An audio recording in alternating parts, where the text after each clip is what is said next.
Good morning বন্ধুরা, কেমন আছো তোমরা সবাই? আজকের ভিডিওটা শুরু করছি রান্নাঘর থেকেই, কারণ আজকে সোমবার, যেহেতু সোমবার দিনটা একটু তাড়াহুড়োর মধ্যেই থাকে। তোমাদের দাদা একটু সকাল সকাল অফিস বের হয়ে যায়, আর আজকে তার ওপর আবার শ্রাবণ মাসের সোমবার, আজকে তো ব্যস্ততাটা একটু বেশি। তোমাদের দাদা নিয়ে যাবে পরোটা, আর ওই ঘুগনি করছি। ঘুগনিটা চানা মশলার মতো করে করছি, দেখতে থাকো। আর করে দেবো, আর সকালে একটা কিছু খেয়ে যাবে, আর পরোটার এই ঘুগনি এটা টিফিন নিয়ে যাবে। তো সকালে এইটুকুনি হোক, আবার দুপুরে আমাদের জন্য আলাদা করে কিছু হবে। তো দেখতে থাকো, চলো রান্নাটা তাড়াতাড়ি কমপ্লিট করে নেওয়া যাক।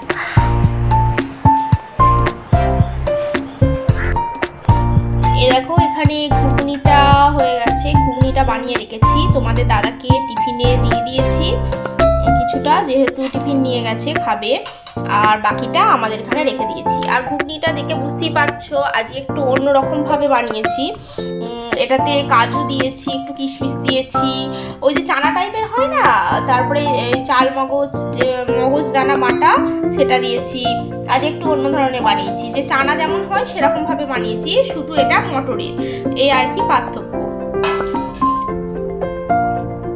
আর এদিকে দেখো আছে পরোটাগুলো আজকে আটার পরোটা করেছি, কেননা পরোটা লুচি একভাবে প্রায় কদিন ধরে খাওয়া হয়েই যাচ্ছে। তার জন্য তোমাদের দাদা বললো যে আজকে আর ময়দার করতে হয় না, আজকে আটারই করো, কেননা মনে করো ময়দা খাওয়া তো বেশি ভালো নয় শরীরের পক্ষে, আর ময়দা আমি যতবার খেয়ে দেখেছি অ্যাসিড হয়েছে, আর আটার পরোটা খেলে কিন্তু যেমন অ্যাসিডটা হয় না, তাই আটার পরোটাই করেছি।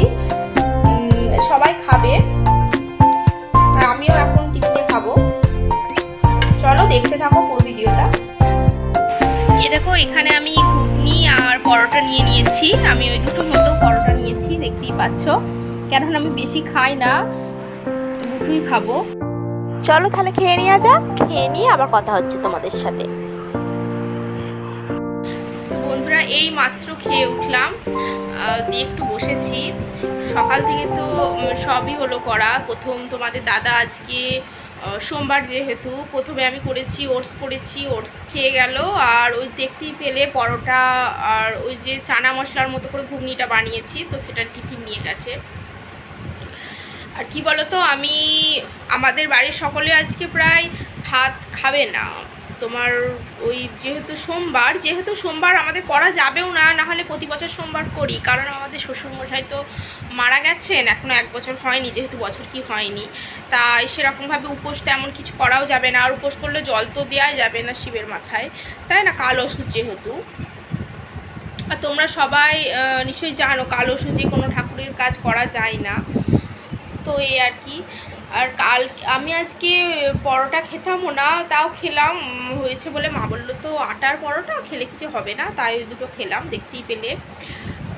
কালকে আসলে শরীরটা খুব খারাপ করেছিল সন্ধ্যের দিক থেকে বলতে ঠিক সন্ধ্যে নয়, ওই একটু মানে শুতে যাব তার আগে প্রচণ্ড মানে গা গোলাচ্ছিল, প্রায় বমি হয়ে গেল, মাথার যন্ত্রণা হচ্ছিল, আসলে গ্যাস অ্যাসিডিটি হয়ে গেছিলো। ওই বিকেলবেলা একটু বাইরে গেছিলাম, ফুচকা, তারপরে একটু এটা ওটা খাওয়া হয়ে গেছে বিভিন্ন রকমের, তো সেগুলো খেয়ে আর কি অ্যাসিডিটি হয়ে গেছে। তারপর রাতে ভাত খেয়েছি, সব রকম মিলিয়ে মিশিয়ে অ্যাসিডিটি হয়ে গেছে, আর মানে মাথার যন্ত্রণা হচ্ছিল, আর প্রচণ্ড বমি হয়ে গেল। তারপরে তো গ্যাসের ওষুধ সব রকমেরই খেলাম, দিয়ে রাতে তেমন খুব একটা ভালো ঘুমও হয়নি, আর আমার চোখ মুখ দেখে বুঝতেই পারছো শরীরটা খারাপ, তাই ঘুম হয়নি। ঘুম না হলে দেখবে এমনি সারাদিন যেন কেমন যায়, তারপর থেকে এমনি শরীরটা খুবই খারাপ।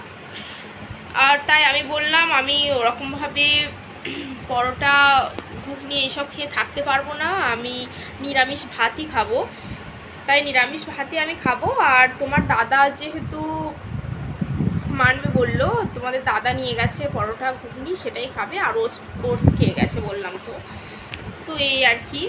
চলো দেখতে থাকো। আর এখানে দেখো সবজি বার করে নিয়েছি, আমার জন্য কিছু একটা করব, যেহেতু আজকে কেউ ভাত খাবে না, আর আমি বললাম আমার শরীরটা খারাপ, তার জন্য আমি একাই ভাত খাবো, তাই ভাবছি কাঁকরোল ভেজে নেব, আর পটল আছে, পটল আলু সয়াবিন সব দিয়ে একটা তরকারি করব, এইটা করলেই হয়ে যাবে। তো বন্ধুরা চলো তাহলে আজকে এই পর্যন্তই, আজকে আর বেশি কিছু বলতে পারছি না, তোমাদের তো বললামই কি রান্না করব, আর তো সেটা করে নিই, অল্প করে ভাত করব আর ওই তরকারি করব। তো যাই হোক, ঠিক আছে বন্ধুরা, আজ তাহলে এই পর্যন্তই। সবাই খুব খুব ভালো থেকো, সুস্থ থেকো, সাবধানে থেকো। আর আমার ভিডিও যদি ভালো লেগে থাকে অবশ্যই চ্যানেলটাকে সাবস্ক্রাইব করে পাশে থেকো। টাটা।